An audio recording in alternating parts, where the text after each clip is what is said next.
kung may kakilala ka din dyan na hindi kaaya-aya ang amoy ng hininga, Cubs. Okay? Pwedeng makapag-refresh ito sa hininga nila. Hindi lang yan. Ito ay maganda sa mga diabetic din. Kasi pinapataas niya yung sensitivity mo sa sugar. Hindi lang yan. Kung gusto nyo din makatulog ng maayos, ayan, ganito lang gagawin mo.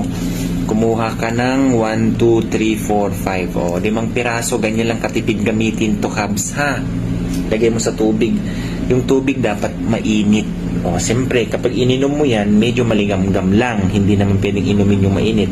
Mix-mix mo lang yan, hayaan mo dyan. Masarap ang tulog mo dyan, Cubs. Hindi lang yan.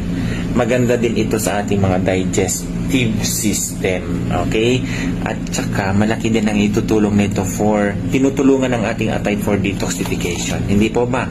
Dahil sa kanyang tagline na or properties na kung tawagin ay mataas kasi ang eugenol nito, Cubs. Walang ibang mas mataas ang eugenol sa lahat ng mga herbs except ito lang, clove ang nangunguna, Cubs. Okay? Malaki na itutulong yan. Nasa inyo po yan, ha, kung gusto nyo gawin. Sobrang bango po nito. Pwede nyo rin gawin, magbabad kayo sa gabi, yan ang inumin nyo po pagagising sa umaga. Okay?